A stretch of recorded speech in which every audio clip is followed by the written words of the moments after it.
玉主，你还记不记得咱们在江北雨季天营前，我们大家聚在火边说自己梦想是什么？我当时说自己的梦想是想当个大英雄，我已经完成我的梦想了。来，今天你我拼一拼。玉主，遵你令，樊玉已进入最高戒备，所有能离开永业大陆的渠道已被彻底封锁，所有传送站高铁全都限制使用，山阁、战阁、后勤阁已紧急调动，在方圆百里开始地毯式搜索。陈凡没有讲话，只是蹲下身子，静静地盯着周末这副有些陌生的脸庞，总感觉和3日前的样貌无法平和。无数异宝碎片散落下来，那是他给周末准备的护身异宝，悉数碎裂，还有个碎裂的木板。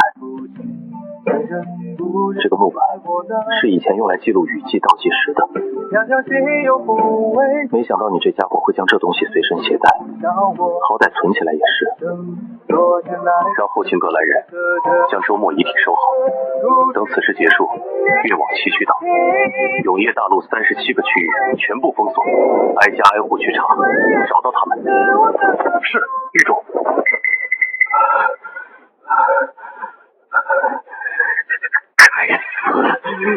该死！再给我一点时间，说不定就有更好的转机。结果那家伙非要动手，结果死的那个男人是樊玉战阁阁主周末，是跟随陈凡从雨季闯出来的老班底。陈凡是不可能让这件事草草落幕的。此时民房外，原本应该夜深人静的街道上，满是嘈杂声。樊玉成员正在地毯式的清查这座城池。嘴唇为何干裂？回老爷，今日忙碌忘了喝水。忙到忘记喝水？带回审查。老大，我去吧。不用。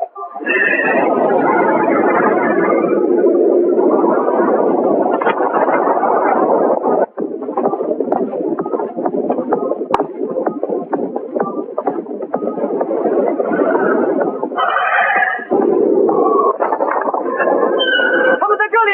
这回该你去了。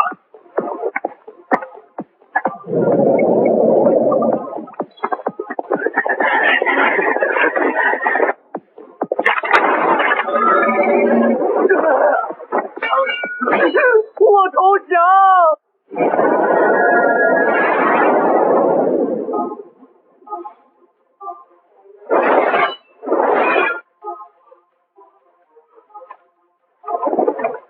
说吧，大搜查已经进行了1天，抓到不少，但无一例外，没有人开口，上再多的手段也不开口。他们叫企业人，他们是人类，但是极其特殊的人类，从上古时期活下来的，只要不是意外死亡，可一直转世，但转世后记忆暂时不会恢复，需随着时间慢慢恢复。这个时间节点不固定，有的3、5岁，有的是7、8、9岁才恢复。所有人都有一个特征，那就是天生的左撇子，右臂里封印着无法掌控的力量，那是他们企业的讲示。在很久很久之前，只有一片大陆，名为原始大陆。当时没有永夜，没有黑暗，没有鬼物，就是一个极其普通且正常的大陆。有一日，一伙人聚集在一起，尝试去看看天到底有多高。他们调动了大量物资，修建了一座直通天穹的高塔，高塔2万公里高，耗时600余年，投入了数代人的精力。终于，高塔完工了。他们极其兴奋地冲上高塔顶端，触碰到了天的上限。他们发现天的上限就是2万公里，有层结界在天上。他们尝试刺破这层结界，当时所有人都迅速离开了高塔，知道情况不对了。但夜里有一帮人暗中前往顶端，用右臂的力量打碎了结界，结界后的无穷黑暗如潮水般涌来，此后黑暗纪元降临。你是告诉我，有一帮人不靠任何建筑蓝图，手搓了一座高2万公里的高塔是吗？这是不可能的事情，哪怕是前世那个工业化发达的世界，都绝对不可能完成这个建筑。假如真是这样，一开始起这个计划的这群人，肯定已经早就受到了蛊惑，并且利用了黑暗力量。我也是听他们这么说的，是不是真的我也不知道。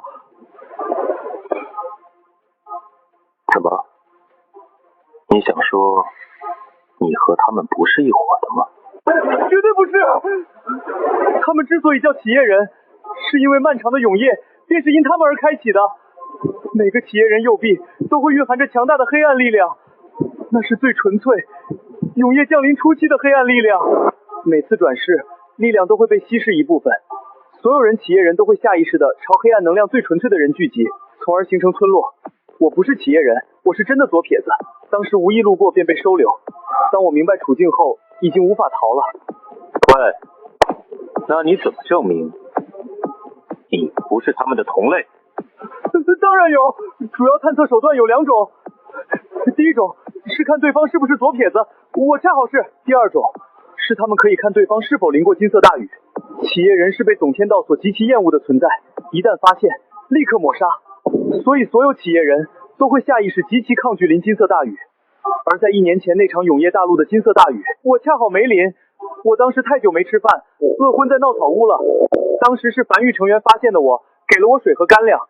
我醒来的时候，雨已经结束了。也就是这2点，才让他们相信我是他们的同类，只不过暂时未觉醒。还有一种绝对准确的方法，企业人右臂受伤后流出的液体都是黑色的，你们可以看看我的绝对是红色的。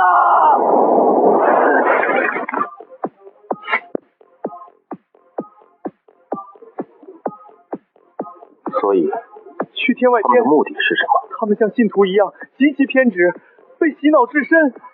相信你们肯定抓到一些，但无论如何审讯，他们都绝对不会开口。当时天穹被刺破后，导致永夜降临，天穹外的黑暗疯狂涌入这方天地，所有黑暗都来到了这方天地。天穹外的黑暗已经没有了，他们计划在天谴大陆上重启巴比伦塔，前往天外天，在天外天建立一个属于企业人的国度，称之为天赐之地。听明白了，那为何要对樊玉出手？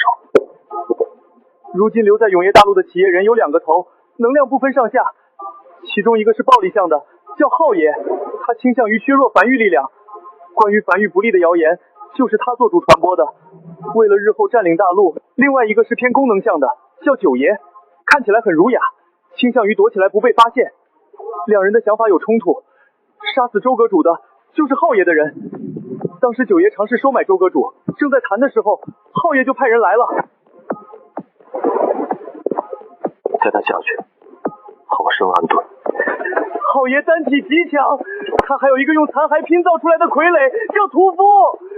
周阁主就是死在屠夫手下的。不久后，整个永夜大陆已被彻底封锁，陷入死境。而2个领头人之一，最先暴露的是浩爷，被围在永夜大陆北部的无人荒漠上，被数十艘非洲包围在中间。我不能倒在这里。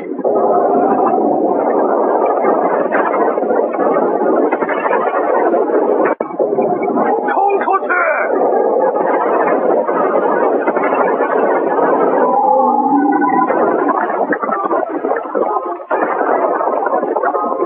活捉！放开我！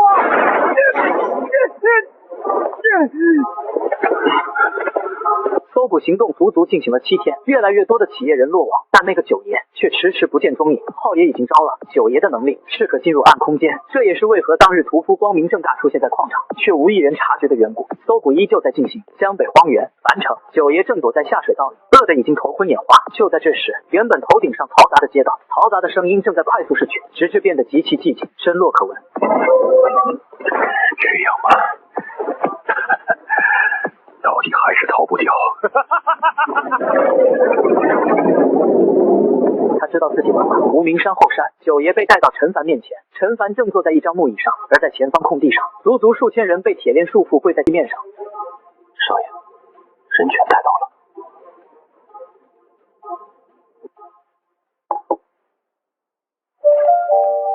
少爷，时辰到了。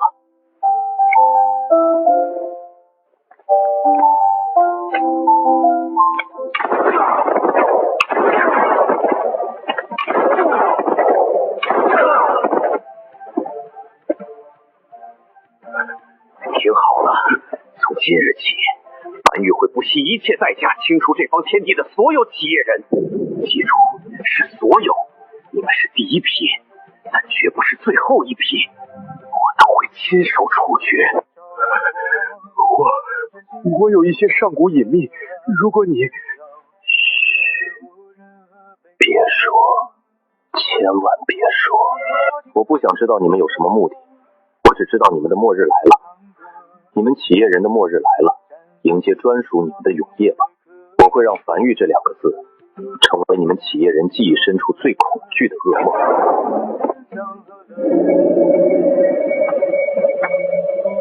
说好的一起走下去呢？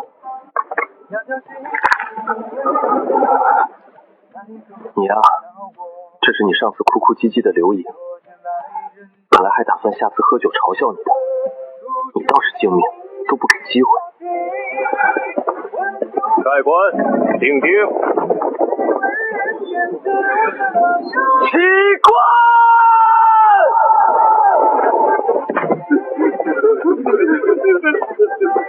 宋仁儒。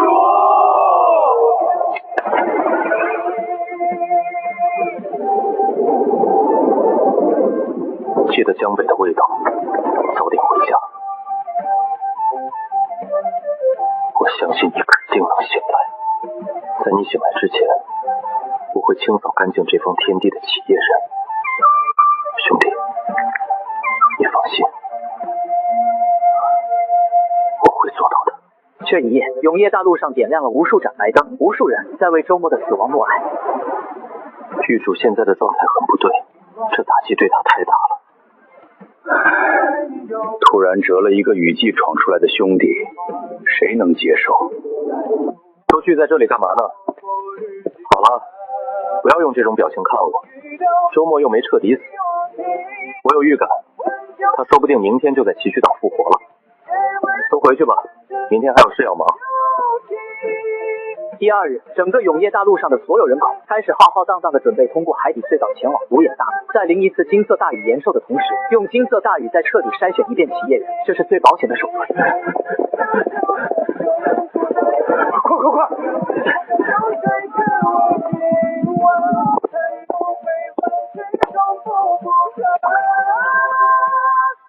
狱主，后勤阁在清扫战场时发现了背着雕塑昏迷的扣扣。微微呢？怎么连自己妹妹都能忘了？狱主，微微还在沉睡进化呢。还好，扣扣并无大碍，休养几日就行。只是我们检查了他的身体，好似发生了一些变化，具体还不确定，但应该不是坏事。行了，第一时间通知我。是。少爷，从噬心鬼里得到信息，他本名贪心，来自3级鬼族荒族，所在的荒族正在战争泥潭里征战。永业大陆当时雷雨海域解封的消息，在外界有天地异象，很多势力都收到了。很多年前，外界就在谣传，永业大陆有因太强被天道强制封印的至尊异宝。故而海域碎裂后，不少势力都派人来试试水，贪心便是其中一个。总天道之所以用雷雨海域封印永业大陆的，很有可能是这里便是巴比伦塔的原址，只是苍穹已碎裂，苍穹外再无黑。那就算巴比伦塔重建，又有何影响？这是封印的真正理由吗？那些雷雨海域里所囚禁的鬼物，一直守在永业大陆外，在等繁育的保护期结束。如今随着时间迁移，那遗址早就没了。所有势力都虎视眈眈地盯着这片大陆。看来2年后的保护期结束之后，好像就是繁育的死期了。